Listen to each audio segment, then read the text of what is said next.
So hi, welcome to Anchor Reviews. This is Tyler from Anchor Reviews, an episode of After the Credits. And I decided to review two movies this time as just one single video. And the first of these is going to be Final Destination Bloodlines. So I love the Universal monster movies. It's my favorite horror movie franchise. But I would say my second favorite horror movie franchise would be the Final Destination movies. I didn't watch any of the Final Destination movies in the big screen. I didn't watch any of them, at least from start to finish, until they're on home video well after the fifth one came out. And I like all of them except for the fourth one that was really bad. But yeah, I really like the Final Destination movies a good amount, and I've been sorely missing them for a while. Now, the thing about this movie was that I decided to do something different. I actually avoided watching any of the trailers, any of the advertising for this movie. I went in completely blind, not knowing what the plot was. And the plot to this one is that you have the granddaughter of someone who had premonition from the 1960s, and everyone who survived, who was supposed to die at this big party in this building, ends up, dying throughout the years. And now basically the whole story is about inherited family trauma.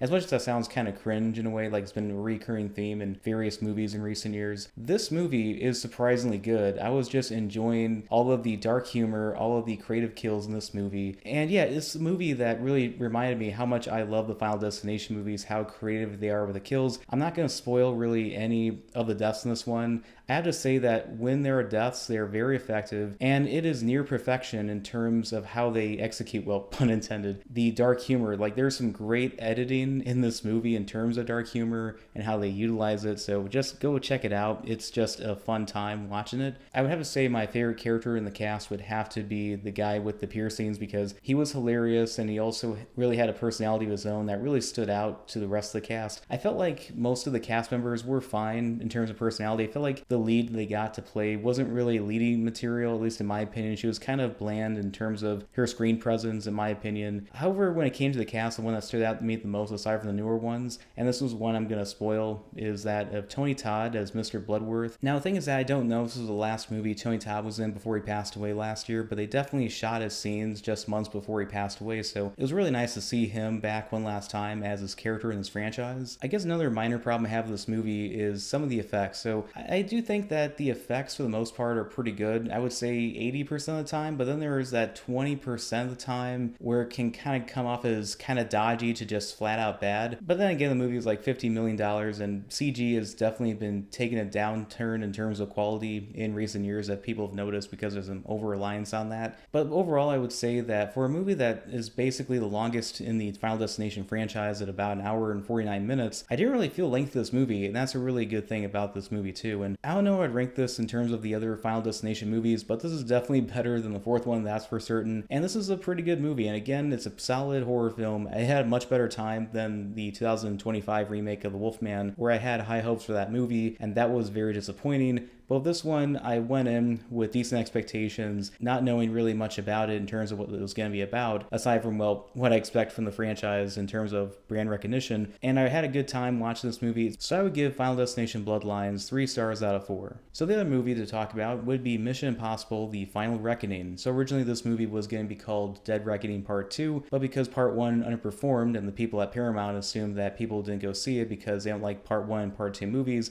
I mean, neither do I, so they officially changed the titles of those movies to Dead Reckoning Part 1 is now just Dead Reckoning, and now Dead Reckoning Part 2 is now called The Final Reckoning. So this one I knew what it was going to be about in terms of its story going into it, and I enjoyed this one. Pretty solid action overall here and there. I mean, the movie is long, but I didn't really feel the length of the movie that many times, but there are certain moments in the movie where they overly describe things in terms of like overly explain like, okay, we're going to do this and that, but they kind of overly explain it to the audience, or they have a line of dialogue where it's like, okay, we get it, but then they kind of repeat it again, and it's like, how dumb do you think we are? So I felt like they could have ironed that part out with it. But also looking at the casting decisions, I could tell that this movie was made at a time when Hollywood was placing certain requirements in terms of casting decisions in this one. And obviously they are not really doing that anymore because, times have changed. And it just was to the point where it was just very distracting how you could tell they really went out of their way for certain casting. There is this one awkward casting decision I've noticed with some extras where Tom Cruise's character is in the back of this aircraft,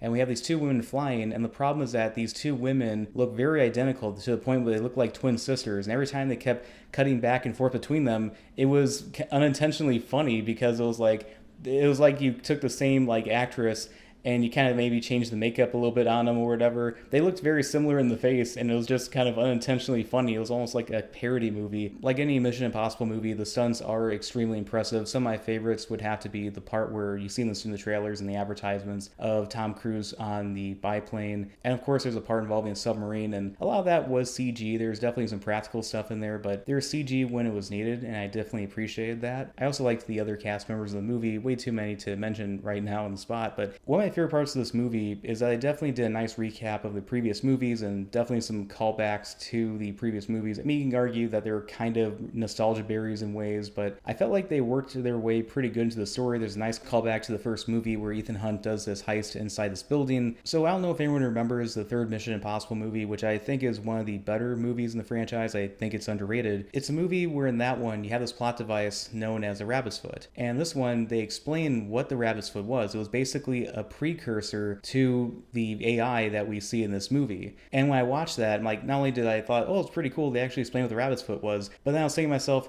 finally, a J.J. Abrams mystery box gimmick that actually paid off. So Mission Impossible: Final Reckoning, did I love it? No. Was I disappointed in it? In ways, but at the same time, I did enjoy this one. I think it's a movie that's definitely worth seeing on the big screen, and Tom Cruise definitely delivers in terms of the action set pieces. It's just a fun time, and I wouldn't say this is my favorite Mission Impossible movie. I think the sixth one is my favorite, and I do think the third one is pretty good and underrated. But overall, with this one, pretty solid, really likable cast, well shot, well directed, good action, fun time going to see this one. So as for Mission Impossible: Final Reckoning, I would also give it 3 stars out of 4. So anyway, this is Tyler from Anchor Reviews on episode of After the Credits on Anchor Reviews. I hope you enjoyed this video, and I hope to make a lot more in the future. Please like and subscribe.